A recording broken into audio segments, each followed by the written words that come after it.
എഫെസ്യർക്കെഴുതിയ ലേഖനം അതിൻ്റെ 6-ാമത്തെ അധ്യായം, ആ 6-ാമത്തെ അധ്യായത്തിൻ്റെ 12-ാമത്തെ 11-12 വാക്യങ്ങൾ ഇന്ന് വായിക്കുകയാണ്. Ephesians chapter 6 versus 11 and 12 please. പിശാചിന്റെ തന്ത്രങ്ങളോട് എതിർത്ത് നിൽപ്പാൻ കഴിയേണ്ടതിന് ദൈവത്തിന്റെ സർവായുധ വർഗം ധരിച്ചുകൊള്ളുവീൻ. നമുക്ക് പോരാട്ടമുള്ളത് ജഡരക്തങ്ങളോടല്ല, വാഴ്ചകളോടും അധികാരങ്ങളോടും ഈ അന്ധകാരത്തിന്റെ ലോകാധിപതികളോടും സ്വർലോകങ്ങളിലെ ദുഷ്ടാത്മസേനയോടും അത്രേ. അതുകൊണ്ട് നിങ്ങൾ ദുർദിവസത്തിൽ എതിർപ്പാനും സകലവും സമാപിച്ചിട്ട് ഉറച്ചു നിൽപ്പാനും കഴിയേണ്ടതിന് ദൈവത്തിന്റെ സർവായുധ വർഗം എടുത്തുകൊള്ളുവീൻ. ഓക്കെ, ഇപ്പൊ നമ്മൾ വായിച്ചില്ലേ എഫേഷ്യൻസ് ചാപ്റ്റർ 6 വിശുദ്ധ തിരുവെഴുത്തിനകത്ത് അതിന്റെ 10-ാമത്തെ വാക്യത്തിനകത്ത് പ്രത്യേകിച്ച് പൗലോസ് പറയുന്നുണ്ട്, ഒടുവിൽ കർത്താവിലും അവന്റെ അമിത ബലത്തിലും നിങ്ങൾ ശക്തിപ്പെടണം. Finally be strong in the Lord and in the strength of his might. ഒടുവിൽ ആ അവസാന കാലഘട്ടങ്ങളിൽ, അന്ത്യകാലഘട്ടങ്ങളിൽ, ഒടുവിലത്തെ നാളുകൾ, ആ കാലഘട്ടങ്ങൾ നമ്മുടെ മുമ്പിൽ വരുമ്പോൾ, അല്ലെങ്കിൽ ഈ ലേഖനങ്ങൾ അപ്പോസ്തലനായ പൗലോസ് എഴുതിയ ശേഷം വളരെ പ്രധാനപ്പെട്ട ചില കാര്യങ്ങൾ അപ്പോസ്തലൻ പറഞ്ഞതിന് ശേഷം ഒടുവിൽ പറയുന്ന രണ്ട് രീതിയിൽ നമുക്ക് അതിനെ വ്യാഖ്യാനിക്കാം, രണ്ട് രീതിയിൽ അതിനെക്കുറിച്ച് ചിന്തിക്കാം. ഒന്നുകിൽ ഒടുവിൽ കർത്താവിലും അവന്റെ അമിത ബലത്തിലും ശക്തിപ്പെടുവിൻ എന്ന് പറയുന്നത് ആദ്യ ഭാഗങ്ങളിൽ 1 മുതൽ 6-ാം അധ്യായത്തിന്റെ 9-ാം വാക്യം വരെയുള്ള വാക്യങ്ങൾ പറഞ്ഞിട്ട് 10-ാമത്തെ വാക്യത്തിലാണ് പൗലോസ് പറയുന്നത് ഫൈനലി ഒടുവിൽ കർത്താവിലും അവന്റെ അമിത ബലത്തിലും ശക്തിപ്പെടുവിൻ. അപ്പൊ അതിനു മുൻപ് അതിപ്രധാനപ്പെട്ട ചില കാര്യങ്ങൾ അപ്പോസ്തലൻ വ്യക്തമാക്കിയിട്ടുണ്ട്.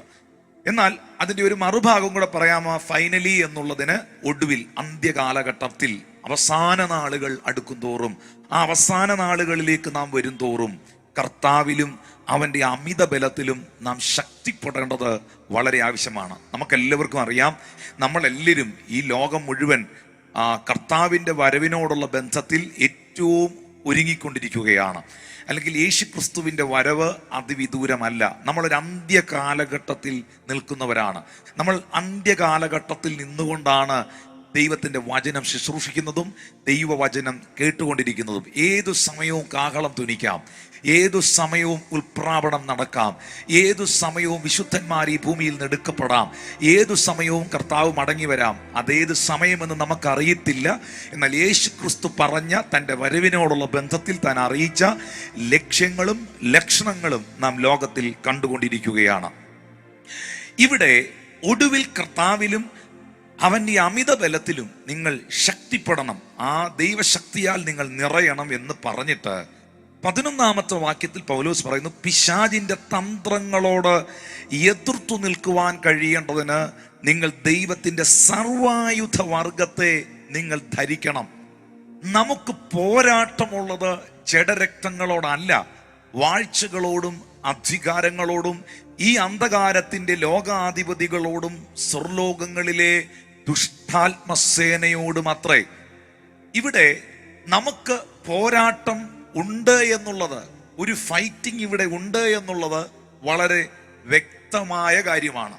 അതുകൊണ്ടാണല്ലോ അപ്പോസ്തലനായ പൗലോസ് ശ്ലീഹ തൻ്റെ നിര്യാണ കാലം അടുത്തപ്പോൾ നീറോ ചക്രവർത്തിയുടെ ഈർച്ചവാൾ തൻ്റെ കഴുത്തിൽ കയറുന്നതിന് മുൻപ് തൻ്റെ തൂലിക ചലിപ്പിച്ച ആത്മാവിൽ താൻ എഴുതിയത്, ഞാൻ നല്ല പോർ പൊരുതു, ഓട്ടം തികച്ചു, വിശ്വാസം ഞാൻ കാത്തു, നീതിയുടെ കിരീടം എനിക്ക് വേണ്ടി വച്ചിരിക്കുന്നു. എനിക്ക് വേണ്ടി മാത്രമല്ല, അവനിൽ പ്രിയം വെച്ചിരിക്കുന്ന, അവനിൽ പ്രത്യാശ വെച്ചിരിക്കുന്ന ഏവർക്കും തന്നെ എന്ന് പൗലോസ് പറഞ്ഞതിന്റെ കാരണം, അവിടെ ഇംഗ്ലീഷിൽ ഒരു ഗുഡ് ഫൈറ്റിനെ കുറിച്ചാണ് പൗലോസ് പറയുന്നത്. പൗലോസിന് ഉണ്ടായ ഫൈറ്റിംഗ് ഒരു ഗുഡ് ഫൈറ്റ് ആയിരുന്നു. അത് ഇംഗ്ലീഷിൽ വായിക്കുമ്പോഴാണ് അത് വളരെ വ്യക്തമാകുന്നത്. അതൊരു ഗുഡ് ഫൈറ്റ് ആയിരുന്നു, അതൊരു ബാഡ് ഫൈറ്റ് അല്ല. പൗലോസ് അനുഭവിച്ച അതിശക്തമേറിയ ഫൈറ്റിംഗ് തൻ്റെ ശുശ്രൂഷയുടെ മുകളിലുള്ള ആ ഫൈറ്റിംഗ് ആയിരുന്നു. നമുക്ക് പോരാട്ടമുണ്ട്, അത് മനുഷ്യരോടല്ല, അത് ജഡരക്തങ്ങളോടല്ല, അത് വ്യക്തികളോടല്ല, വസ്തുക്കളോടല്ല. വ്യക്തികളോടോ വസ്തുക്കളോടോ അല്ല നമുക്ക് പോരാട്ടമുള്ളത്. പിന്നെ ആരോടാണ്? സ്തോത്രം, വാഴ്ചകളോട്, അധികാരങ്ങളോട്, ഈ ലോകത്തിലുള്ള സ്തോത്രം ദുഷ്ടാത്മസേന, സ്വർലോകങ്ങളിലെ ദുഷ്ടാത്മസേനയോട്, അന്ധകാരത്തിന്റെ ലോക അധിപതികളോടാണ് നമുക്ക് പോരാട്ടമുള്ളത്. ഇവിടെ ഈ എഫേസ്യർക്ക് എഴുതിയ ലേഖനം 6-ാം അധ്യായം നിങ്ങൾ എടുത്തിട്ട് നിങ്ങൾ എന്നെ ഒന്ന് ശ്രദ്ധിക്കണം. അപ്പോസ്തലനായ പൗലോസ്ലീഹ അതിപ്രധാനപ്പെട്ട 3 മേഖലകളെ കുറിച്ച് പറഞ്ഞിട്ടാണ്, അതാണ് ഞാൻ നിങ്ങളോട് പറഞ്ഞത്, ഒടുവിൽ കർത്താവിലും അവന്റെ അമിത ബലത്തിലും ശക്തിപ്പെടുവീൻ എന്ന് പറഞ്ഞതിന് 2 അർത്ഥമുണ്ട്. ഒന്ന്, ഏതൊക്കെയോ വിഷയങ്ങൾ ഇങ്ങനെ പറഞ്ഞു വന്നിട്ട് പൗലോസ് പറയുകയാണ് ഫൈനലി, ഒടുവിൽ എന്ന് പറയുന്നത്. 2-ാമത്തെ അർത്ഥം, നമ്മളെല്ലാവരും ഒരു അന്ത്യകാലഘട്ടത്തിലായിരിക്കുന്നു, കർത്താവിന്റെ ആത്മാവിനാൽ നാം ശക്തിപ്പെടേണ്ടത് ആവശ്യമാണ്. എന്താണ് അപ്പോസ്തലനായ പൗലോസ് പ്രധാനപ്പെട്ട 3 കാര്യങ്ങൾ ഇത് പറയുന്നതിന് തൊട്ടു മുമ്പ് പറഞ്ഞത്? ആ ഭാഗമാണ് നിങ്ങൾ വായിക്കേണ്ടത്, ആ ഭാഗമാണ് നിങ്ങൾ എഴുതേണ്ടത്, ആ ഭാഗമാണ് നിങ്ങൾ ശ്രദ്ധിക്കേണ്ടത്. കാരണം ആ ഭാഗമാണ് നമ്മളുടെ ഫൈറ്റിംഗ് ഏരിയ, നമ്മുടെ യുദ്ധക്കളം. നമ്മൾ എവിടെയാണ് പോരാട്ടം അനുഭവിക്കുന്നത്? ഒരു ദൈവ പൈതൽ, ഒരു മനുഷ്യൻ, ഒരു വിശ്വാസി, ഒരു പാസ്റ്റർ, ഒരു ബിലീവർ, ആരുമാകട്ടെ, ആ വ്യക്തിത്വം ഏതൊക്കെ മേഖലകളിലാണ് വലിയ പിരിമുറുക്കങ്ങൾ, ആത്മീയ യുദ്ധങ്ങൾ വ്യക്തിപരമായി അനുഭവിക്കുന്നത്? ആ 3 മേഖലകൾ നമ്മളൊന്ന് വായിക്കുകയും എഴുതുകയും ചെയ്യാൻ പോവുകയാണ്. നമ്പർ 1, ഇതേ അധ്യായം എഫേസ്യർക്ക് എഴുതിയ ലേഖനം 5-ാം അധ്യായം അതിന്റെ 22 മുതലുള്ള വാക്യങ്ങൾ വായിക്കാം. ഭാര്യമാരെ, കർത്താവിന് എന്ന പോലെ സ്വന്തം ഭർത്താക്കന്മാർക്ക് കീഴടങ്ങുവീൻ. ക്രിസ്തു ശരീരത്തിന്റെ രക്ഷിതാവായി സഭയ്ക്ക് തലയാകുന്നത് പോലെ ഭർത്താവ് ഭാര്യയ്ക്ക് തലയാകുന്നു. എന്നാൽ സഭ ക്രിസ്തുവിന് കീഴടങ്ങിയിരിക്കുന്നത് പോലെ ഭാര്യമാരും ഭർത്താക്കന്മാർക്ക് സകലത്തിലും കീഴടങ്ങിയിരിക്കുന്നു. എഫേസ്യർക്ക് എഴുതിയ ലേഖനം 5-ാം അധ്യായത്തിന്റെ 22 മുതൽ 33 വരെയുള്ള വാക്യങ്ങളിൽ ഭാര്യമാരും ഭർത്താക്കന്മാരും പാലിക്കേണ്ട കടമകൾ, കർത്തവ്യങ്ങൾ, ഉത്തരവാദിത്ത ബോധങ്ങൾ, അവർ പരസ്പരം നിർവഹിക്കേണ്ട കാര്യങ്ങൾ, ഇത് അപ്പോസ്തലനായ പൗലോസ്ലീഹ ആദ്യം എടുത്തു പറയുന്നു. 1-ാമത്തെ മേഖല ഏതാണ്? ഭാര്യ ഭർത്തൃബന്ധം. പറഞ്ഞേ, ഭാര്യ ഭർത്തൃബന്ധം അല്ലെങ്കിൽ കുടുംബം. ഒന്ന് പറയാമോ? കുടുംബം. 1-ാമത്തെ മേഖല ഏതാണ്? കുടുംബം. ഇനി 6-ാം അധ്യായത്തിന്റെ 1, 2, 3 വാക്യങ്ങൾ. മക്കളെ, നിങ്ങളുടെ അമ്മയപ്പന്മാരെ കർത്താവിൽ അനുസരിപ്പീൻ, അത് ന്യായമല്ലോ.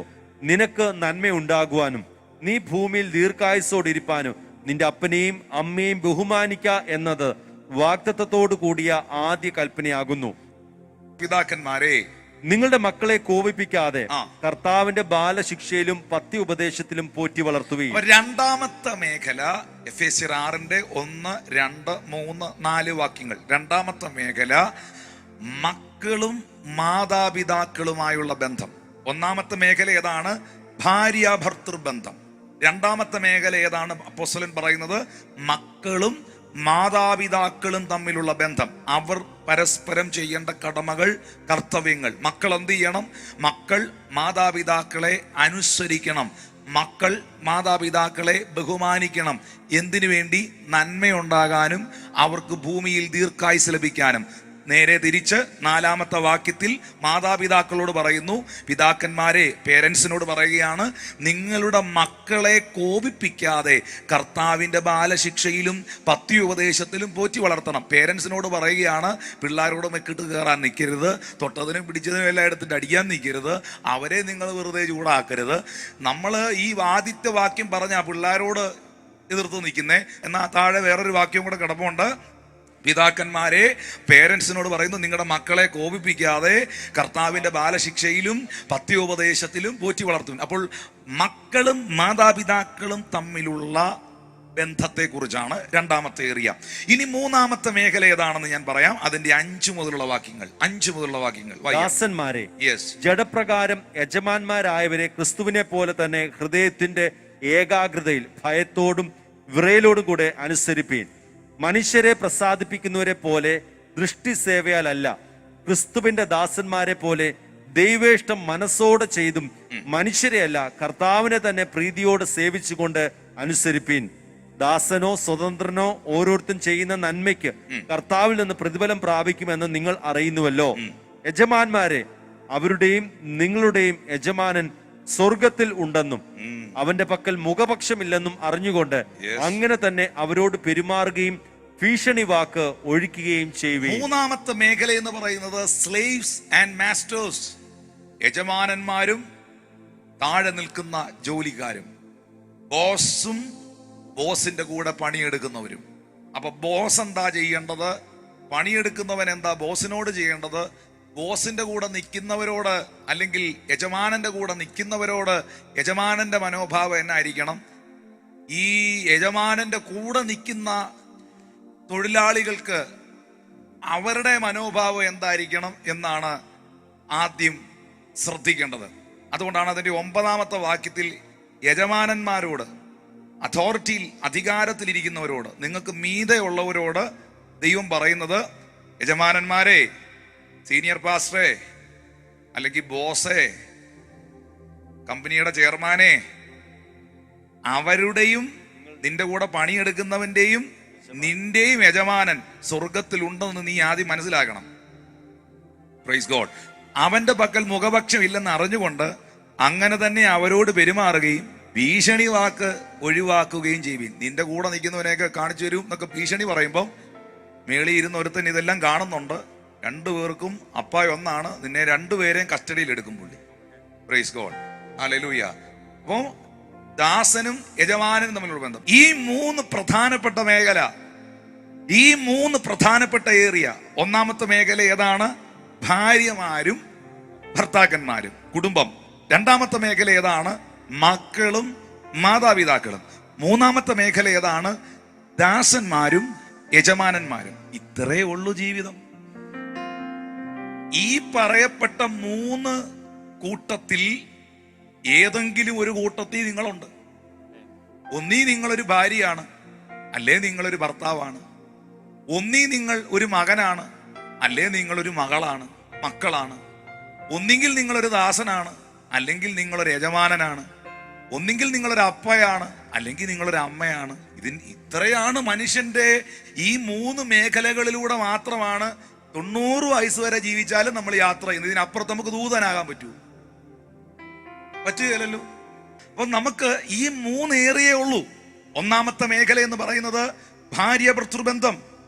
2-ാമത്തെ മേഖല മക്കളും മാതാപിതാക്കളും, അല്ലെങ്കിൽ മാതാപിതാക്കളോട് മക്കളും, മക്കളോട് മാതാപിതാക്കളും. 3-ാമത്തെ ഏരിയ ദാസനും യജമാനും. എവിടെങ്കിലും നിങ്ങൾ ജോലി ചെയ്യുന്നവരാ, നിങ്ങളുടെ കമ്പനിയിൽ എവിടെ പോയാലും നിങ്ങൾക്ക് മീതെ ആരെങ്കിലും കാണും. Praise God. അല്ല, നിങ്ങളൊരു കമ്പനി നടത്തുന്ന ആളാന്നിരിക്കട്ടെ, നിങ്ങളൊരു കമ്പനി നടത്തുന്നയാളാണെങ്കിൽ പോലും നിങ്ങൾക്ക് മീതെ ആരെങ്കിലും കാണും. അത് ഉറപ്പായിട്ടും കാണും. നിങ്ങളുടെ കൂടെ പണിയെടുക്കുന്നവർ കാണും. ഇല്ലാതെ ഈ ഭൂമിയിൽ നമുക്ക് ജീവിക്കാൻ പറ്റില്ല. അതുകൊണ്ട് സമസ്ത മേഖലകളെയും 3 വിഷയത്തോടുള്ള ബന്ധത്തിൽ കണക്ട് ചെയ്തുകൊണ്ട് 140 വാക്യത്തിന് ശേഷം എഫേസ്യർക്കെഴുതിയ ലേഖനം 1-ാം അധ്യായം തുടങ്ങി 6-ാം അധ്യായത്തിന്റെ 9-ാം വാക്യം വരെ 140 വാക്യമുണ്ട്. ഈ 140 വാക്യത്തിന് ശേഷമാണ് പൗലോസ് പറയുന്നത്, ഫൈനലി, ഒടുവിൽ കർത്താവിലും അവന്റെ അമിത ബലത്തിലും ശക്തിപ്പെടുവീൻ. അപ്പൊ നമുക്ക് പോരാട്ടമുള്ളത് ജഡരക്തങ്ങളോടല്ല. പിന്നെ എവിടെയാ നമ്മുടെ ബാറ്റിൽ ഫീൽഡ്, എവിടെയാ നമ്മുടെ യുദ്ധഭൂമി എന്ന് പറയുന്നത്? ഈ പറയപ്പെട്ട മേഖലയിലാ. പിശാച് എവിടെയാ കളിക്കുന്നേ? എല്ലാവർക്കും ഒരു ഭയങ്കര തെറ്റിദ്ധാരണയുണ്ട്. ആ തെറ്റിദ്ധാരണ മാറണം. സാത്താൻ എവിടെയാ കളിക്കുന്നേ? സാത്താൻ എപ്പോഴും പ്രവർത്തിക്കുന്നത്, പിശാച് എപ്പോഴും പ്രതിസന്ധികൾ അഴിച്ചുവിടുന്നത്, പിശാച് എപ്പോഴും തകർക്കാൻ ശ്രമിക്കുന്നത് കുടുംബങ്ങളെയാണ്, ഭാര്യ ഭർതൃബന്ധത്തെയാണ്, മക്കളും മാതാപിതാക്കളും തമ്മിലുള്ള ബന്ധത്തെയാണ്, മാതാപിതാക്കളും മക്കളും തമ്മിലുള്ള ബന്ധത്തെയാണ്, നിങ്ങളുടെ കൂടെ വർക്ക് ചെയ്യുന്ന ആ യജമാനനും നിങ്ങളും തമ്മിലുള്ള, ബോസും നിങ്ങളും തമ്മിലുള്ള വിഷയത്തിലാണ്, അല്ലെങ്കിൽ നിങ്ങളുടെ മീതെ ഉള്ളവരും നിങ്ങളും തമ്മിലുള്ള വിഷയത്തിലാണ് എപ്പോഴും സാത്താൻ പ്രതിസന്ധികൾ, തിന്മകൾ വിതയ്ക്കുവാൻ ശ്രമിക്കുന്നത്.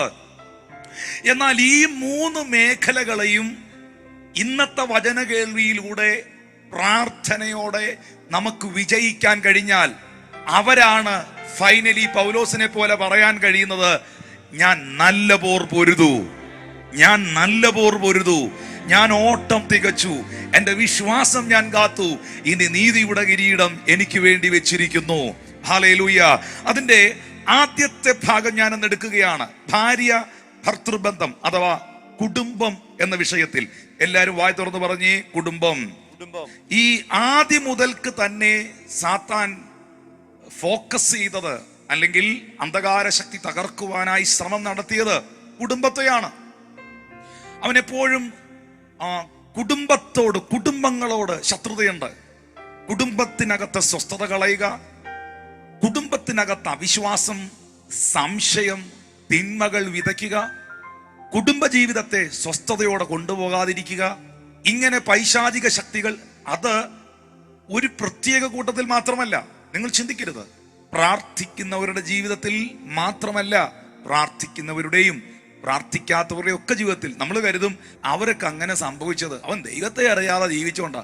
ഞാൻ പറയട്ടെ, ദൈവത്തെ അറിഞ്ഞു ജീവിച്ചു എന്ന് പറയുന്ന, ദൈവികമായ ശുശ്രൂഷ ചെയ്തുകൊണ്ടിരിക്കുന്ന എത്രയോ വലിയ വലിയ വ്യക്തിത്വങ്ങളുടെ കുടുംബജീവിതത്തെ പിശാച് ടാർഗറ്റ് ചെയ്തു, സാത്താൻ തകർത്തു. നമ്മൾ ആ വ്യക്തികളെയല്ല കുറ്റം പറയേണ്ടത്. ആ വ്യക്തിപരമായി തൻ്റെ ജീവിതത്തിൽ അനുഭവിച്ച ഒരു യുദ്ധമുണ്ട്. ആ വ്യക്തിപരമായി തൻ്റെ കുടുംബജീവിതത്തിൽ അനുഭവിച്ച ഒരു പ്രതിസന്ധിയുണ്ട്. ആ പ്രതിസന്ധിയെ മറികടക്കുവാനുള്ള വഴി തൻ്റെ മുമ്പിൽ ഇല്ലാത്തതിനാലും, ആ പ്രതിസന്ധിയെ അതിജീവിക്കുവാൻ തനിക്ക് കഴിയാതെ പോയതിനാലും ആ ഫൈറ്റിങ്ങിനകത്ത് താൻ പെട്ടുപോയതാണ്. എന്നാൽ നിനക്കെതിരെ, നിന്റെ കുടുംബത്തിനെതിരെ, നിന്റെ സ്വസ്ഥതയ്ക്കെതിരെ, നിന്റെ തലമുറയ്ക്കെതിരെ പോരാടുന്ന എല്ലാ ദുഷ്ടാത്മസേനയുടെ മേലും, എല്ലാ പൈശാചിക വ്യാപാരങ്ങളുടെ മേലും, ബന്ധങ്ങളെ തകർക്കുവാൻ നിൽക്കുന്ന ഭാര്യ ഭർത്തൃബന്ധം, മക്കളുമായിട്ടുള്ള ബന്ധം, നിന്റെ ദൈവദാസനുമായിട്ടുള്ള ബന്ധം, നിന്റെ കൂടെ പ്രവർത്തിക്കുന്നവരുമായിട്ടുള്ള ബന്ധം, ഈ ബന്ധങ്ങളെ ഉലച്ചു കളയുവാൻ, ബന്ധങ്ങളെ തകർത്ത് കളയുവാൻ, ബന്ധങ്ങളെ ശിഥിലമാക്കി കളയുവാൻ, ബന്ധനകർത്താവായ പിശാച് അതിന്റെ ഇടയ്ക്ക് നുഴഞ്ഞു കയറുന്നെങ്കിൽ, കുഞ്ഞാടിന്റെ രക്തത്താലും അവന്റെ മാറ്റമില്ലാത്ത വചനത്താലും ഒരു ജയമുണ്ടാകണം. ഹല്ലേലൂയ. ആ ജയം ഉണ്ടാകണമെങ്കിൽ നമ്മുടെ ജീവിതത്തിൽ നാം പാലിക്കേണ്ടതായ, നാം അറിയേണ്ടതായ ചില മേഖലകളുണ്ട്. Praise God. ബൈബിൾ അങ്ങനെയാണ് പറയുന്നത്. ഈ ജനം എന്തുകൊണ്ടാണ് നശിച്ചു പോയത്? ദർശനമില്ലായകയാൽ ഈ ജനം നശിച്ചു പോയിരിക്കുന്നു. വെളിപ്പാടില്ലായകയാൽ ഈ ജനം നശിച്ചു പോയിരിക്കുന്നു. അവർക്ക് ദൈവവചനത്തിലെ ആഴമേറിയ അനുഭവങ്ങളില്ലായകയാൽ ഈ ജനം നശിച്ചു പോയിരിക്കുന്നു. എന്നാൽ ആയിരക്കണക്കിന് കൗൺസിലർമാർ നിങ്ങളെ കൗൺസിൽ ചെയ്യുന്നതിനേക്കാളും, അനേകമായിരങ്ങൾ നിങ്ങളുടെ കുടുംബത്തിന് വേണ്ടി മധ്യസ്ഥ അണച്ച് ഇടയ്ക്ക് കയറി നിൽക്കുന്നതിനേക്കാളും, ഇരുവാഴ്ചയുള്ള ഏതു വാളിനേക്കാളും മൂർച്ചയേറിയ ദൈവത്തിന്റെ വചനത്തിന് നിന്റെ കുടുംബത്തെ ചെത്തി മിനുക്കി പണിതുയർത്തുവാൻ കഴിയുമെന്ന് വിശ്വസിക്കുന്നവർക്കായി ഞാൻ ദൈവത്തിന് സ്തോത്രം ചെയ്യുന്നു. ഒന്നാമത്തെ മേഖല അതാ. ഹല്ലേലൂയ. ഞാൻ ചോദിക്കട്ടെ പ്രിയപ്പെട്ടവരെ, അപ്പോസ്തലനായ പൗലോസ് സഭയ്ക്ക് ലേഖനം എഴുതുമ്പോ തിമോഥെയോസിനോട് പറയുന്നുണ്ട്, സ്വന്തം കുടുംബത്തെ നന്നായി നയിക്കുവാൻ അറിയാത്തവൻ ദൈവത്തിന്റെ സഭയെയും ദൈവത്തിന്റെ ജനത്തെയും എങ്ങനെ നയിക്കും എന്ന് ചോദിക്കുന്നുണ്ട്. അത് കുറ്റപ്പെടുത്തിയ ഒരു ചോദ്യമല്ല പൗലോസ് ചോദിച്ചത്. അത് വിമർശിച്ചുകൊണ്ടുള്ള ഒരു ചോദ്യമല്ല, മനസ്സിലാക്കിക്കൊണ്ടുള്ള, ആ വ്യക്തിത്വങ്ങളെ അണ്ടർസ്റ്റാൻഡ് ചെയ്തുകൊണ്ടുള്ള ഒരു ചോദ്യമാണ് പൗലോസ് ചോദിച്ചത്. ഒരു കുടുംബത്തെ പോലും, ആ ഭാര്യയും രണ്ട് പിള്ളേരെ പോലും മര്യാദയ്ക്ക് ചൊവ്വേ കൊണ്ടുപോകാൻ കഴിയാതെ പോയ ഈ മനുഷ്യന് എങ്ങനെ ദൈവസഭയ്ക്കൊരു മാതൃകയായിരിക്കുവാൻ കഴിയും, എങ്ങനെ ദൈവസഭയെ നയിക്കുവാൻ കഴിയും എന്ന ഉദ്ദേശത്തിലാണ് പൗലോസ് അത് ചോദിച്ചിരിക്കുന്നത്.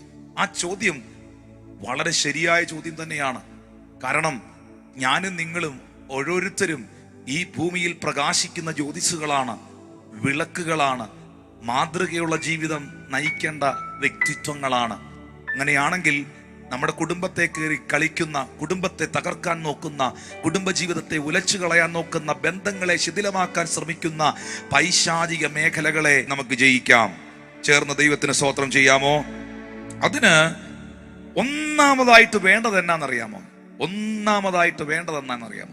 അതിനൊന്നാമതായിട്ട് വേണ്ടത് ദൈവികമായ ഒരു ക്രമമാണ്. ആ ദൈവികമായ ക്രമത്തിൽ നാം നിൽക്കുമ്പോഴാണ് നമ്മുടെ കുടുംബജീവിതം ഏറ്റവും അനുഗ്രഹപൂർണമാകുന്നത്. ബിക്കോസ് നമ്മുടെ ദൈവം ക്രമത്തിന്റെ ദൈവമാണ്, ക്രമം തെറ്റിക്കുന്ന ദൈവമല്ല. ഒന്നുകൂടെ ഞാൻ പറയാം. നമ്മളൊക്കെ ദൈവം വിടുവിച്ചു, വേർതിരിച്ചു, ഇരുട്ടിന്റെ അധികാരത്തിൽ നിന്ന് സ്നേഹസ്വരൂപനായ പുത്രന്റെ രാജ്യത്തിലേക്ക് സ്വർഗത്തിലെ ദൈവം നമ്മളെ എല്ലാവരെയും കൊണ്ടുവന്നു. എപ്പോഴും നമ്മൾ മനസ്സിലാക്കണം, വിശുദ്ധ ബൈബിളിൽ എല്ലാറ്റിനും ദൈവം വെച്ചിരിക്കുന്ന ഒരു ക്രമമുണ്ട്. സഭയിൽ ദൈവം വെച്ചിരിക്കുന്ന ഒരു ക്രമമുണ്ട്. ശുശ്രൂഷകളിൽ ദൈവം വെച്ചിരിക്കുന്ന ഒരു ക്രമമുണ്ട്. അതാണ് അപ്പോസ്തലൻ പറഞ്ഞത്, സകലതും ചന്തമായും ഉചിതമായും ക്രമമായും നടക്കട്ടെ. ആ ഓർഡർ, ആ ക്രമം തെറ്റിപ്പോകരുത്. ഒരു പുസ്തകം, നിങ്ങളൊരു ബുക്ക് എടുത്ത് നോക്കിയേ, നിങ്ങൾ ബൈബിൾ എടുത്തിട്ട് 1503 പേജ് എന്ന് പറയുന്നു, അല്ലെങ്കിൽ 504 പേജ് എന്ന് പറയുന്നു. ഈ 504 പേജിൽ നിങ്ങൾക്ക് എത്തണമെങ്കിൽ 503 പേജ് കഴിയണം. 503 പേജിന്റെ ഇടയിൽ 249 പേജ് കയറ്റി വെച്ചിട്ടുണ്ടെങ്കിൽ അയ്യോ തെറ്റിയോന്ന് പറഞ്ഞ് വീണ്ടും പുറകോട്ട് പോകും, അല്ലെ മുന്നോട്ട് പോകും. കാരണം എല്ലാം ആ പുസ്തകം പോലും കുത്തിക്കെട്ടി വെച്ചിരിക്കുന്നത് ഒരു ക്രമത്തിലാണ്. എത്ര പേർക്ക് ഞാൻ ഇത് പറയുന്ന ഏറ്റെടുക്കാൻ കഴിയുന്നു? എല്ലാത്തിനകത്തും ദൈവം ഉദ്ദേശിക്കുന്ന, ദൈവം ആഗ്രഹിക്കുന്ന ഒരു ദൈവിക ക്രമമുണ്ട്. ഈ ക്രമം തെറ്റുമ്പോഴാണ് അത് അതിക്രമമാകുന്നത്. അതിക്രമങ്ങളാണ് പലപ്പോഴും ആക്രമങ്ങളാകുന്നത്. Praise God. എന്നാൽ എങ്ങനെ നമുക്ക് ആ ദൈവിക ക്രമത്തിലേക്ക് വരാം? ഒരു വാക്യം കർത്തൃദാസൻ വായിക്കുക, 2 രാജാക്കന്മാർക്ക് എഴുതിയ ലേഖനം, അതിന്റെ 20-ാം അധ്യായം 1-2 വാക്യങ്ങൾ ശ്രദ്ധിക്കാം. 2 Kings chapter 20 word 1 and 2 please. ആ കാലത്ത് ഹിസ്കിയാവിന് മരിക്കത്തക്ക രോഗം പിടിച്ചു. ആമോസിന്റെ മകനായ യെശയ്യാ പ്രവാചകൻ അവന്റെ അടുക്കൽ വന്ന് അവനോട്, നിന്റെ ഗ്രഹകാര്യം ക്രമത്തിലാക്കുക, നീ മരിച്ചു പോകും, ശേഷിക്കയില്ല എന്ന് യഹോവ അരുളിച്ചെയ്യുന്നു. ഹിസ്കിയാവ് എന്ന് പറയുന്ന മനുഷ്യന് മരിക്കത്തക്ക രോഗം പിടിച്ചു കിടക്കുമ്പോൾ യെശയ്യാ പ്രവാചകൻ അവന്റെ അടുക്കൽ വന്ന് അവനോട് പറയുകയാണ്, നിന്റെ ഗൃഹകാര്യത്തെ നീ ക്രമത്തിലാക്കുക. Thus says the Lord, set your house in order, for you shall. Set your house in order. നിന്റെ വീടിനെ, നിന്റെ ഭവനത്തെ നീ ക്രമത്തിലാക്കുക, ഇല്ലെങ്കിൽ നീ ശേഷിക്കത്തില്ല. ഇല്ലെങ്കിൽ നീ എത്ര വലിയ രാജാവെങ്കിലും, എത്ര വലിയ പ്രഭുവെങ്കിലും, എത്ര വലിയ മനുഷ്യനെങ്കിലും അത് നിനക്കൊരു ബ്ലെസ്സിങ് ആകത്തില്ല. Praise God. മറ്റൊരർത്ഥവും കൂടെ ഉണ്ട്. സ്തോത്രം. നിന്റെ വീട്ടുകാര്യങ്ങളെ നീ പെട്ടെന്ന് ക്രമീകരിക്കുക, ക്രമത്തിലാക്കുക. വരുന്നിടത്ത് വെച്ച് കാണാം എന്നുള്ള ചിന്തകൾ ഉപേക്ഷിക്കുക. നിന്റെ കുടുംബത്തെ നീ ക്രമത്തിലാക്കുക. ഇവിടെ ആ ഭവനത്തെ ക്രമത്തിലാക്കുക എന്ന് പ്രവാചകൻ പ്രവചിക്കുമ്പോൾ അത് വെറുതെ ഒരു പ്രവചനമല്ല, യഹോവ അരുളി ചെയ്യുന്നെന്നാ പറഞ്ഞേ. ആരാ വീട്ടുകാര്യം ക്രമത്തിലാക്കാൻ പറഞ്ഞേ? വീട്ടുകാര്യം ക്രമത്തിലാക്കാൻ പറഞ്ഞത് യെശയ്യാവല്ല, യെശയ്യാവിനോട് യഹോവയാ പറഞ്ഞേ പോയി ചെന്ന് പറയാൻ. എന്നാൽ 2-ാമത്തെ വാക്യത്തിൽ, അപ്പോൾ ഹിസ്കിയാവ് മുഖം ചുവരിന്റെ നേരെ തിരിച്ച് യഹോവയോട് പ്രാർത്ഥിച്ചു. ഈ ഒരു ദൂതിന്റെ മുമ്പിൽ പുള്ളി ഭയന്നുപോയി, പുള്ളി പേടിച്ചു പോയി. ആ ചുവരിന്റെ നേരെ മുഖം തിരിച്ച് അതിന്റെ 3-ാമത്തെ വാക്യത്തിലേക്ക് നോക്കുമ്പോൾ നമുക്കവിടെ കാണാൻ കഴിയും, അയ്യോ യഹോവേ, ഞാൻ വിശ്വസ്തയോടും ഏകാഗ്രതയോടും കൂടെ തിരുമുമ്പിൽ നടന്നു, നിനക്ക് പ്രസാദമുള്ളത് ചെയ്തിരിക്കുന്നു എന്ന് ഓർക്കണമേ എന്ന് പറഞ്ഞ് ഹിസ്കിയാവ് ഏറ്റവും കരഞ്ഞു. 4-ാമത്തെ വാക്യത്തിലേക്ക് വരുമ്പോൾ നമുക്കവിടെ അറിയാം, എന്നാൽ യെശയ്യാവ് നടുമുറ്റം വിട്ടുപോകുന്നതിന് മുൻപ്, ഈ ദൂത് പറഞ്ഞ പ്രവാചകൻ ആ നടുമുറ്റം വിടുന്നതിന് മുൻപ് യഹോവയുടെ അരുളപ്പാട് പെട്ടെന്ന് വീണ്ടും യെശയ്യാവിനുണ്ടായിട്ട് ആമീൻ ഇങ്ങനെ പറയുകയാണ്, നീ മടങ്ങിച്ചെന്ന് എൻ്റെ ജനത്തിന്റെ പ്രഭുവായ ഹിസ്കിയാവിനോട് പറയേണ്ടത്, നിന്റെ പിതാവായ ദാവീദിന്റെ ദൈവമായ യഹോവ ഇപ്രകാരം അരുളി ചെയ്യുന്നു, ഞാൻ നിന്റെ പ്രാർത്ഥന കേട്ട് നിന്റെ കണ്ണുനീർ കണ്ടിരിക്കുന്നു, ഞാൻ നിന്നെ സൗഖ്യമാക്കും, 3-ാം ദിവസം നീ യഹോവയുടെ ആലയത്തിൽ പോകും. ഹല്ലേലൂയ. ഞാൻ നിന്റെ ആയുസ്സിനോട് 15 സംവത്സരം കൂട്ടും. ഞാൻ നിനക്ക് 15 വർഷവും കൂടെ ആയുസ് തരാൻ പോവാ. ഞാൻ നിനക്ക് 15 വർഷവും കൂടെ ദീർഘായുസ് തരാൻ പോവുകയാണ്. പക്ഷേ ദൈവം പറഞ്ഞ ദൂതിന്റെ മുൻപിൽ എന്തായിരുന്നു ദൂത്?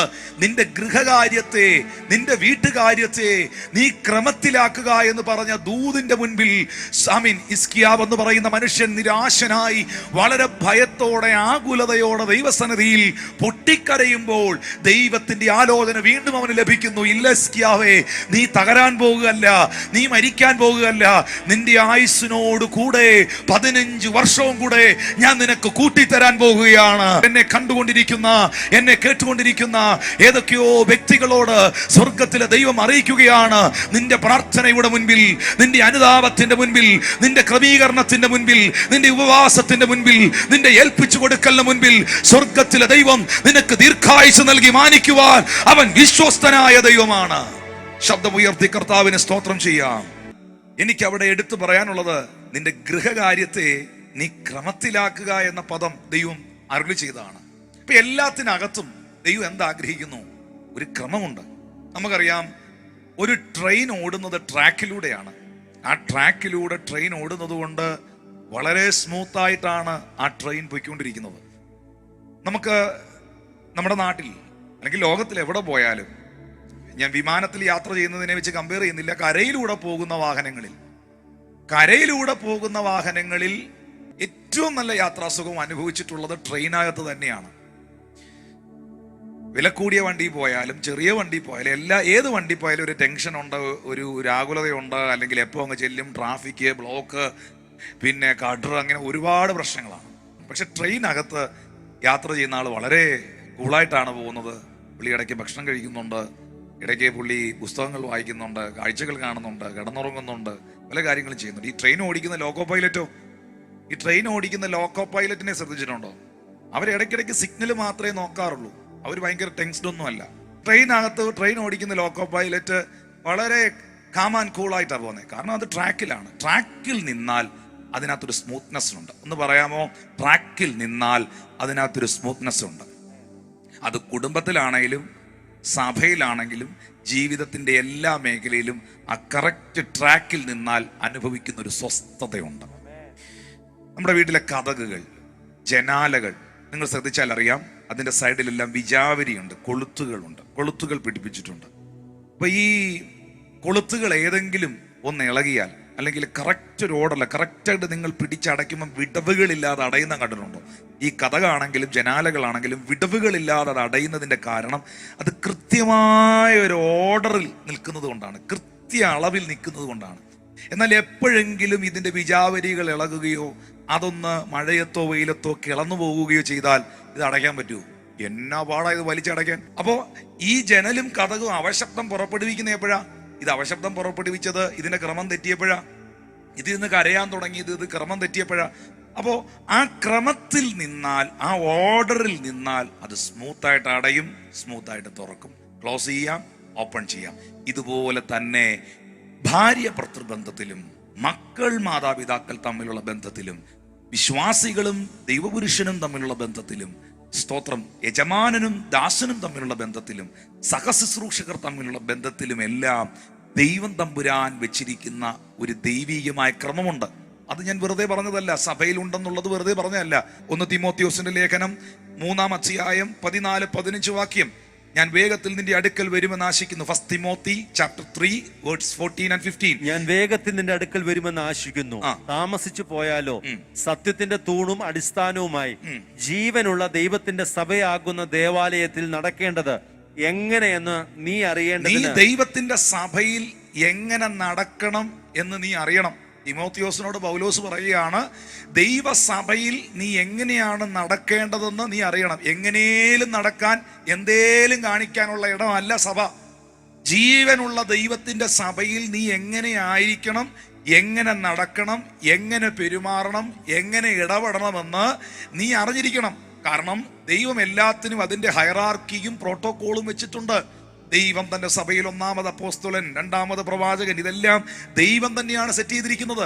അവയവങ്ങളുടെ വിഷയത്തിൽ സഭ എന്ന് പറയുന്നത് കർത്താവിന്റെ ശരീരമാണ്. ആ ശരീരത്തിന്റെ അവയവങ്ങളാണ് നാം ഓരോരുത്തരും. സഭയുടെ തല ക്രിസ്തുവാണ്. ആ അവയവങ്ങളെ ദൈവം തനിക്ക് ബോധിച്ചതുപോലെയാണ് സെറ്റ് ചെയ്ത് വെച്ചിരിക്കുന്നത്, അവയവത്തിന് ബോധിച്ചതുപോലെയല്ല. അപ്പം ദൈവത്തിന്റെ സഭയിൽ ദൈവം നമ്മളെ നിർത്തിയിരിക്കുന്നത് ദൈവത്തിന്റെ ഇഷ്ടപ്രകാരം, ദൈവം ഉദ്ദേശിച്ച ഉദ്ദേശത്തിന് പ്രകാരമാണ്. നമ്മുടെ സ്വപ്നങ്ങളും നമ്മുടെ പദ്ധതികളും നിറവേറ്റുവാനല്ല നാം ദൈവസഭയിലായിരിക്കുന്നത്. ദൈവത്തിന്റെ സ്വപ്നങ്ങളും ദൈവത്തിന്റെ പദ്ധതികളും നിർവഹിക്കുവാൻ വേണ്ടിയിട്ടാണ്. എത്ര പേർ വിളിച്ചു പറയും, എൻ്റെ കൊതിയല്ല, ദൈവത്തിന്റെ ഹിതമാണ് എന്നിൽ നടക്കേണ്ടത്. ചേർന്ന് കരങ്ങളെ ഉയർത്തി ദൈവത്തിന് സ്തോത്രം ചെയ്യാം. ശുശ്രൂഷയിലോ ആത്മീക ശുശ്രൂഷയിലെ സഭയിൽ മാത്രമല്ല, ശുശ്രൂഷയിൽ എന്താ പൗലോസ് പറയുന്നത്? 1 കൊരിന്ത്യർ 14:39 വായിച്ചേ. 1 കൊരിന്ത്യർ 14:39. അതുകൊണ്ട് സഹോദരന്മാരെ, പ്രവചനപരം വാഞ്ചിപ്പീൻ, അന്യഭാഷയിൽ സംസാരിക്കുന്നത് വിലക്കരുത്. വായിച്ചോ. സകലവും ഉചിതമായും ക്രമമായും നടക്കട്ടെ. സകലവും ശാന്തവും ഉചിതവും ക്രമവുമായി നടക്കട്ടെ. ഇംഗ്ലീഷിൽ but all things must be done properly and in orderly manner. എത്ര മനോഹരമായ ഒരു പദമാണത്.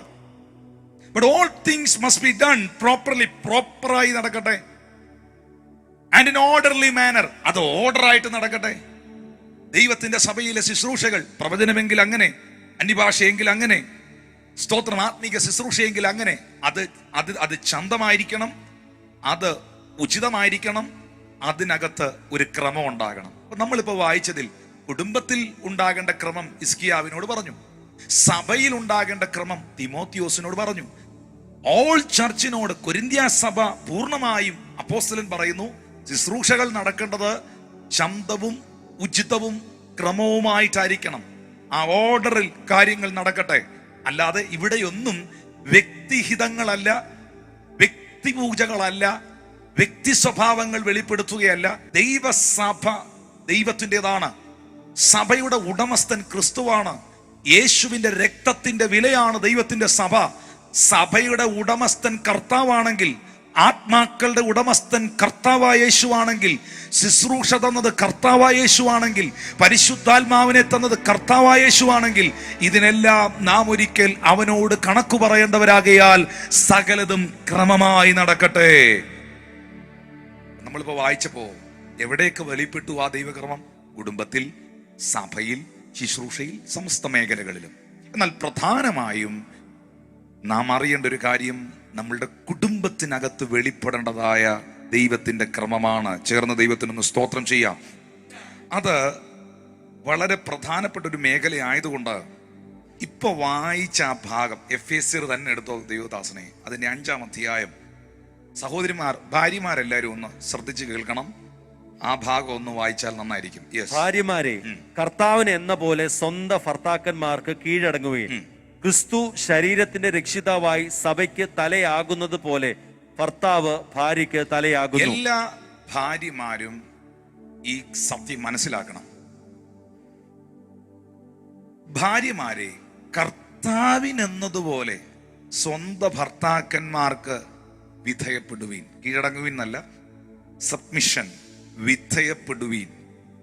ക്രിസ്തു ശരീരത്തിന്റെ രക്ഷിതാവായി സഭയ്ക്ക് തലയാകുന്നത് പോലെ ഭർത്താവ് ഭാര്യയ്ക്ക് തലയാകുന്നു. ഒരു ഭാര്യയുടെ ശിരസ്സാണ് അവളുടെ ഭർത്താവ് എന്ന് പറയുന്നത്.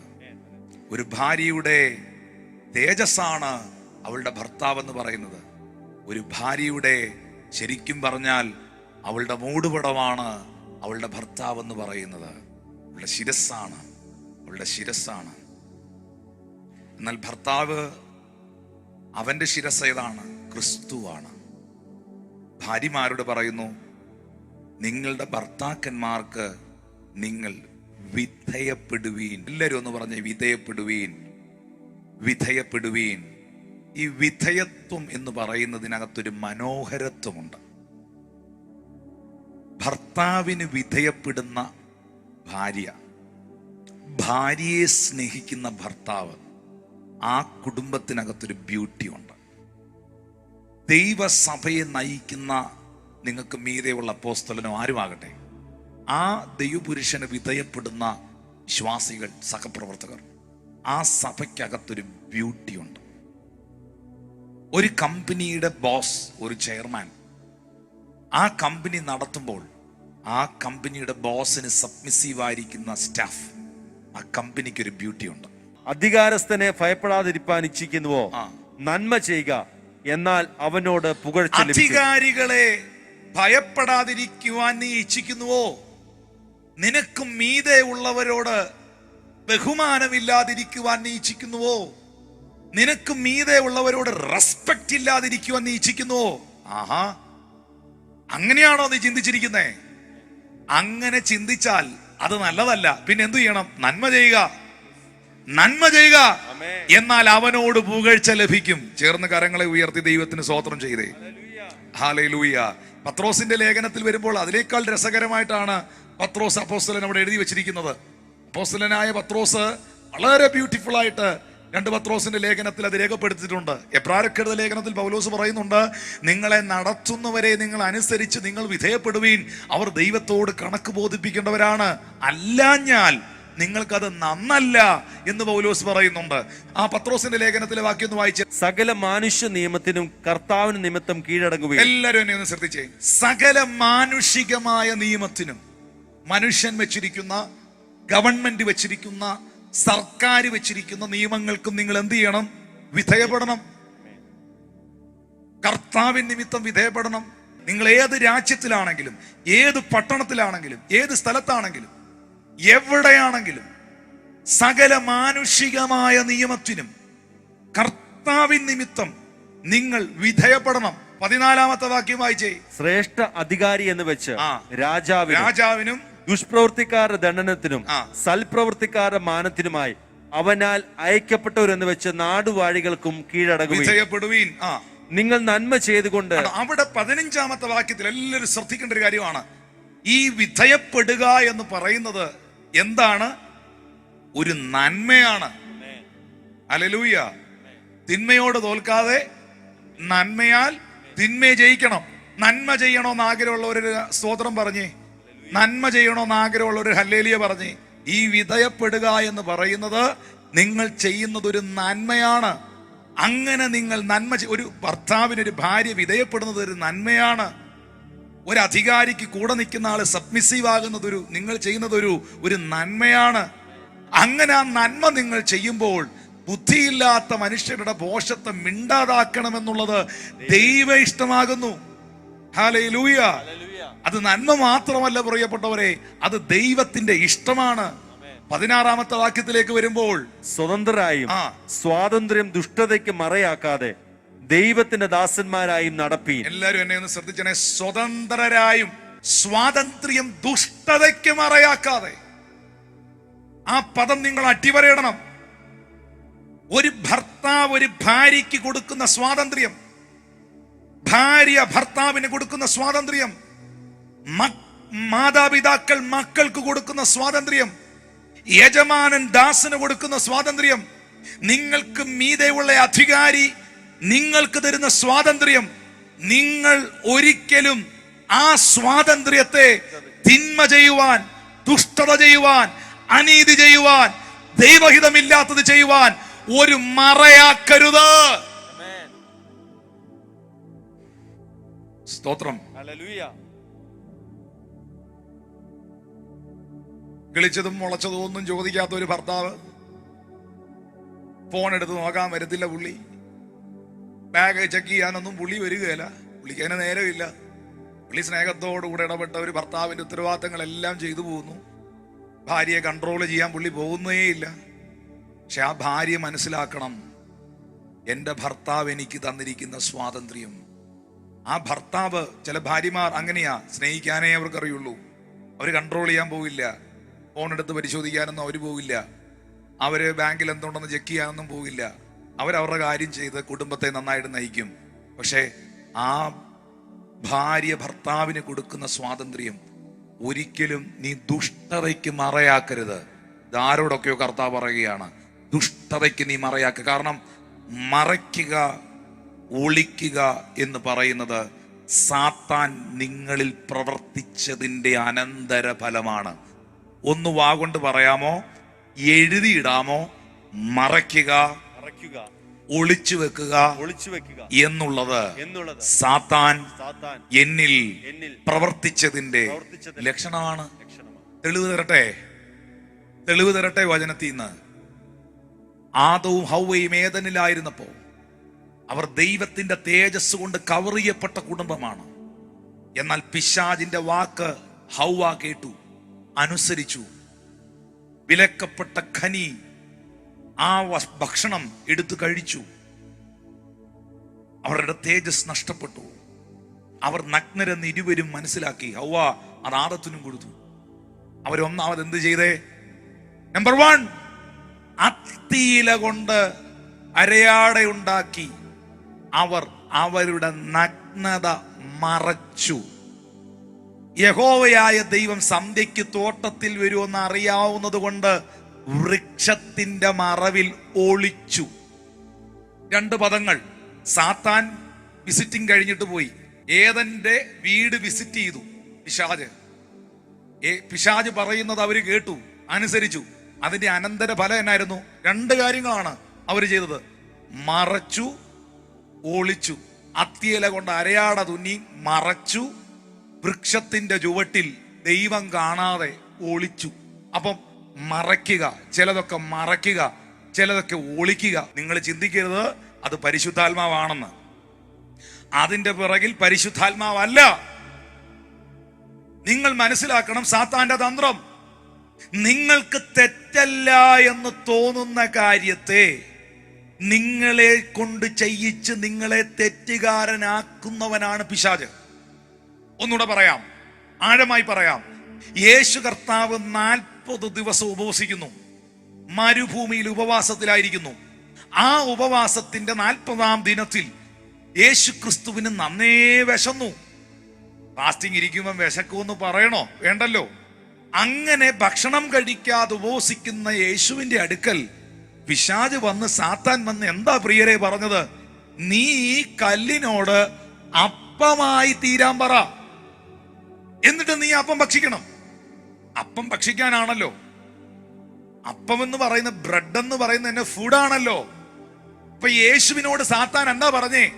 നീ അത്ഭുതങ്ങൾ ചെയ്യുന്ന ആളല്ലേ, നീ കല്ലിനെ അപ്പമാക്കി മാറ്റിയിട്ട്, ഇവിടെങ്ങും കടയോ ആൾക്കാരോ ഒന്നും ഇല്ല, നീ വലിയ അത്ഭുതങ്ങളുടെ ദൈവമല്ലേ, ഈ കല്ലിനെ അപ്പമാക്കി മാറ്റിയിട്ട് അത് നീ കഴിക്ക്. ശരിക്കും പറഞ്ഞാൽ ഞാൻ ചോദിക്കട്ടെ പ്രിയപ്പെട്ടവരെ, പിശാച് പറഞ്ഞത് തെറ്റാണോ? 40 ദിവസമായിട്ട് ആഹാരം കഴിക്കാതിരുന്ന ഒരാളിനോട് വല്ലതും കഴിക്കു ബ്രദറെ എന്ന് പറഞ്ഞത് തെറ്റാണോ? യേശുവേ നീ അപ്പം കഴിക്കൂ, കല്ലിനോട് അപ്പമായി തീരാൻ പറ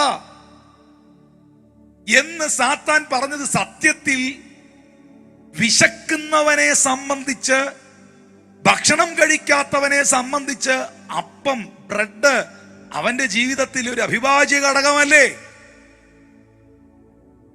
നിനക്ക് തെറ്റല്ല എന്ന് തോന്നുന്ന ചെറിയ ചെറിയ കാര്യങ്ങളെ നിന്നെ കൊണ്ട് ചെയ്യിച്ച് വലിയ വലിയ കാര്യങ്ങളിൽ നിന്നെ കുരുക്കി അതിൽ നിന്ന് പുറത്തു വരാൻ കഴിയാത്ത രീതിയിൽ നിന്നെ ബന്ധിക്കുന്ന തന്ത്രശാലിയാണ് സാത്താൻ. പാപത്തിന്റെ താൽക്കാലിക ഭോഗങ്ങളെ, അത് താൽക്കാലിക, പാപത്തിന്റെ സുഖം താൽക്കാലികമാ, അത് നിന്നെ തകർക്കുന്നതാ, അത് നിന്നെ ഉടയ്ക്കുന്നതാ. ദൈവം എനിക്ക് തന്ന എല്ലാ ബന്ധങ്ങളും വിശുദ്ധമായിരിക്കട്ടെ. ദൈവം എനിക്ക് തന്ന എല്ലാ ബന്ധങ്ങളും വിശുദ്ധമായിരിക്കട്ടെ.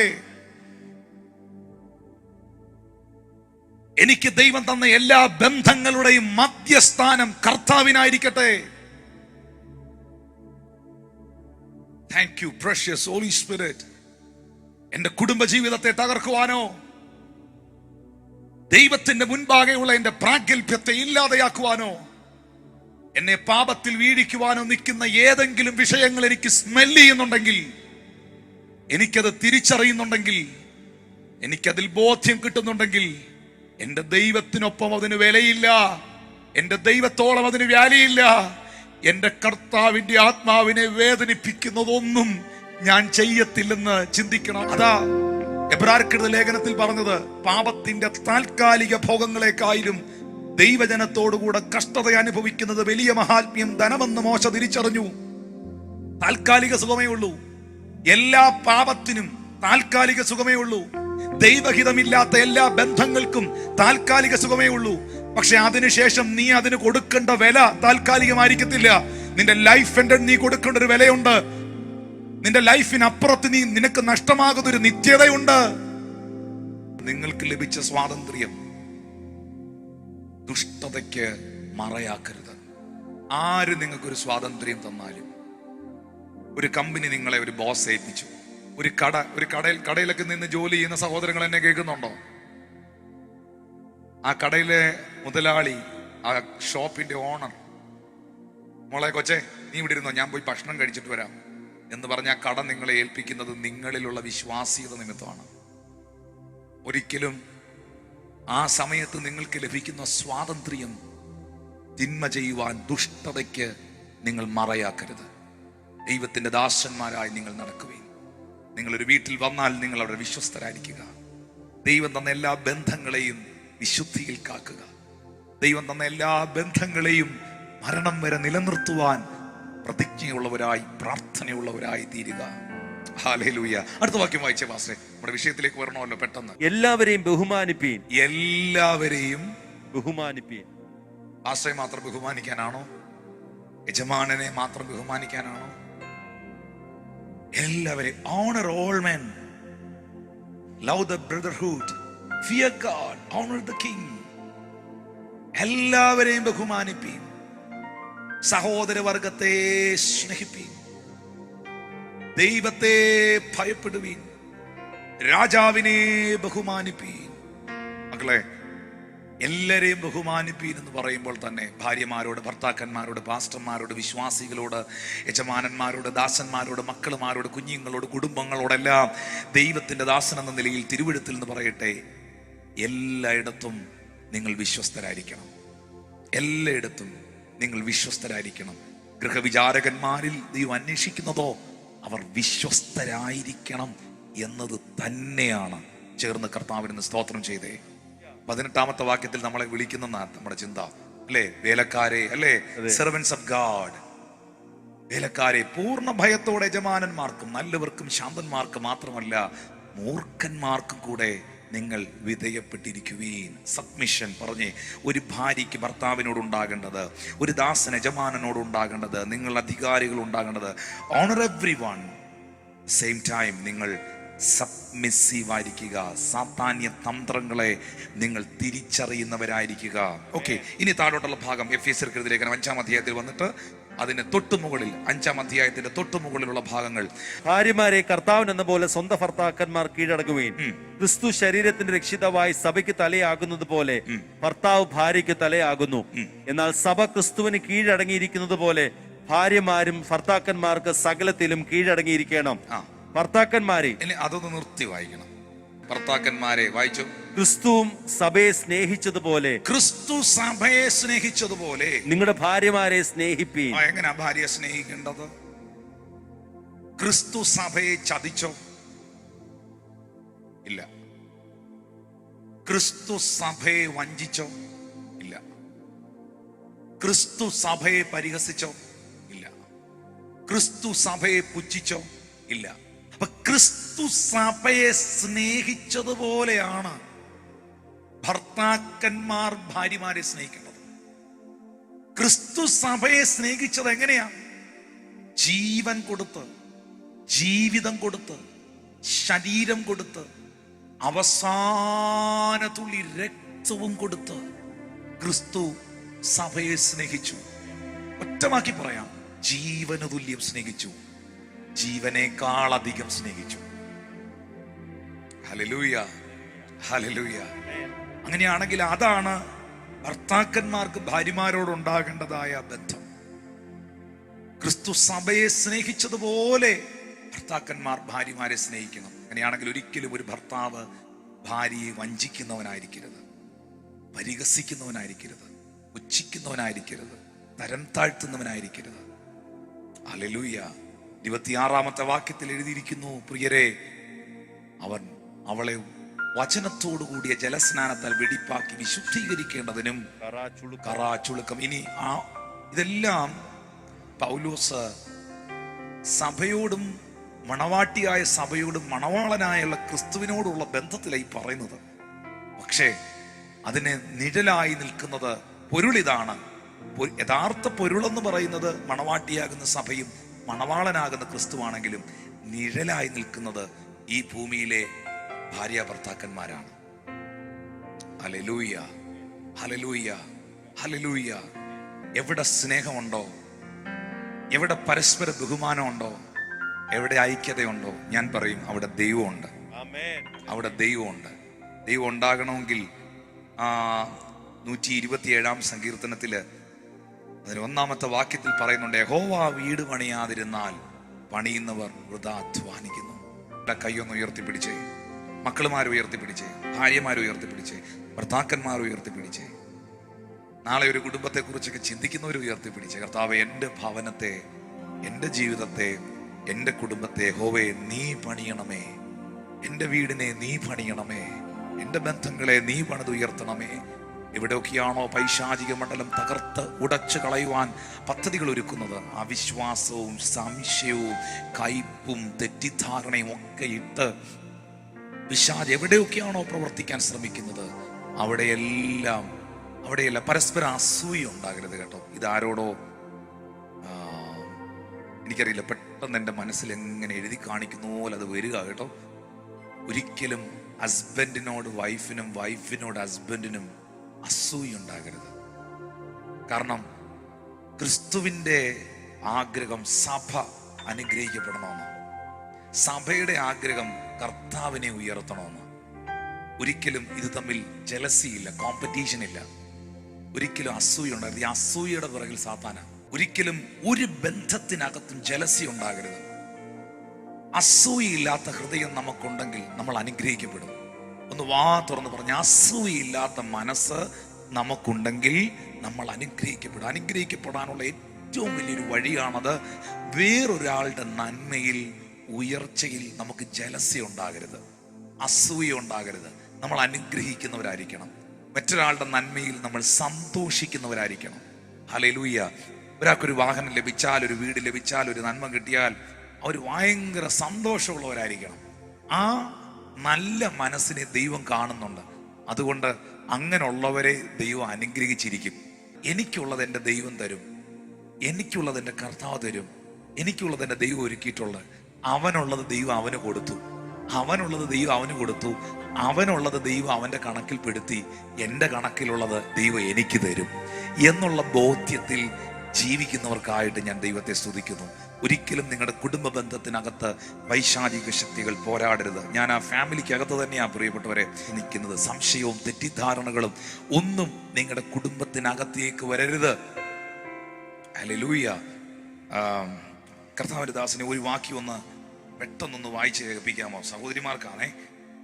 അപ്പോസ്തല പ്രവർത്തികൾ 18-ാം അധ്യായം അതിന്റെ 2-3 വാക്യങ്ങൾ പെട്ടെന്ന് വായിക്കണം. അപ്പോസ്തല പ്രവൃത്തി 18-2-3. യഹൂദന്മാരെല്ലാവരും റോമാ നഗരം വിട്ടു പോകണമെന്ന് ക്ലൗദിയോസ് കൽപ്പിച്ചത് കൊണ്ട് ഇറ്റലിയിൽ നിന്ന് ആ ഇടയ്ക്ക് വന്നവനായ പൊന്തോസ്കാരൻ അക്വിലാസ് എന്ന പേരുള്ള ഒരു യഹൂദനെയും അവന്റെ ഭാര്യ പ്രിസ്കില്ലയും കണ്ട് അവരുടെ അടുക്കൽ ചെന്നു. തൊഴിലൊന്നാകൊണ്ട് അവൻ അവരോടുകൂടെ പാർത്ത് വേല ചെയ്തു പോകണ്ടോ. അവിടെ എഴുതിയിരിക്കുന്നത് അങ്ങനെയാണ്, തൊഴിൽ ഒന്നാകൊണ്ട് അവൻ അവരോടുകൂടെ പാർത്ത്. അപ്പം അഖിലാവിനും പ്രിസ്കില്ലയ്ക്കും അവരുടെ ജോലി എന്തുവാ? ടെന്റ് മേക്കിംഗ് ആയിരുന്നു. പൗലോസ് എടുത്ത ജോലി എന്തുവാ? കൂടാരപ്പണി, ടെന്റ് മേക്കിംഗ് ആയിരുന്നു.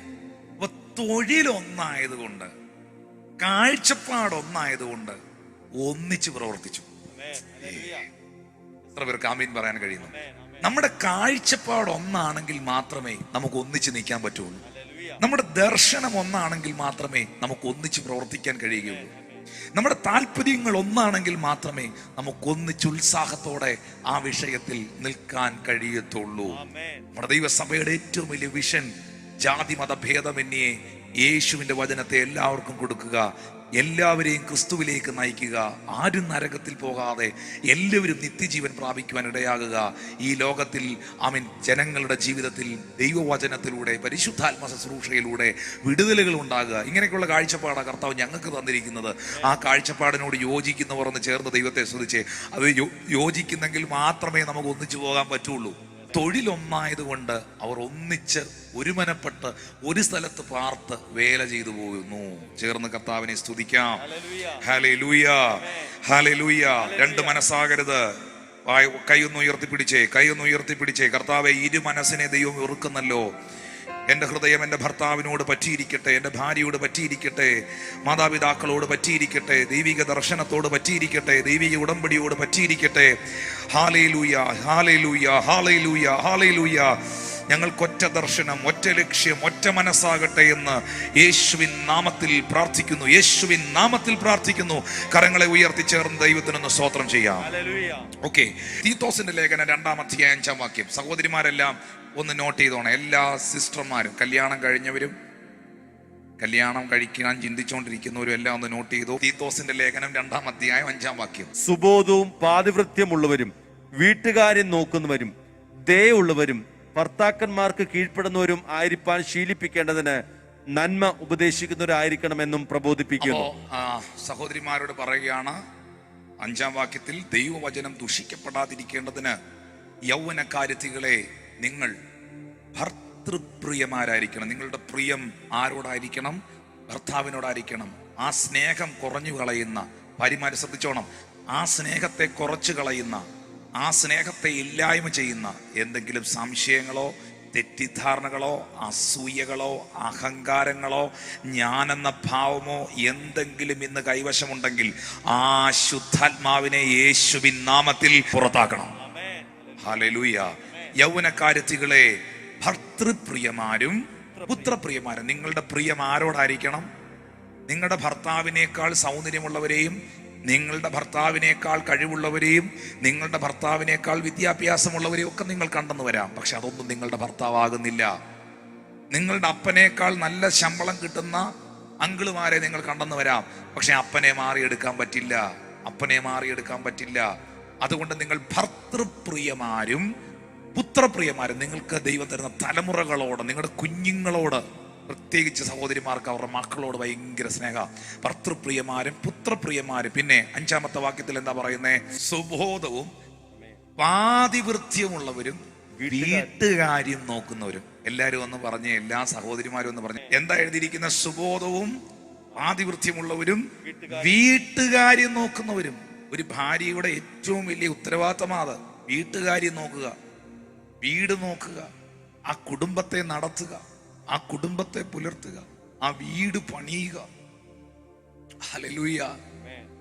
കാരണം സദൃശ്യവാക്യങ്ങളൊന്നും എടുക്കാവോ? പെട്ടെന്ന് എടുത്ത് 14:1 വായിക്കാവോ? സദൃശ്യവാക്യം 14:1. സ്ത്രീകളിൽ ജ്ഞാനമുള്ളവൾ തന്റെ വീട് പണിയുന്നു, ഭോഷത്വമുള്ളവളോ അത് സ്വന്തം കയ്യാൽ പൊളിച്ചു കളയുന്നു. The wise woman builds her house. ആ ജ്ഞാനം സ്വർഗത്തിലെ ദൈവം നിങ്ങൾക്ക് തരുന്ന ജ്ഞാനമാണ്. ഓ, ചേർന്ന് ദൈവത്തെ സ്തുതിക്കാം.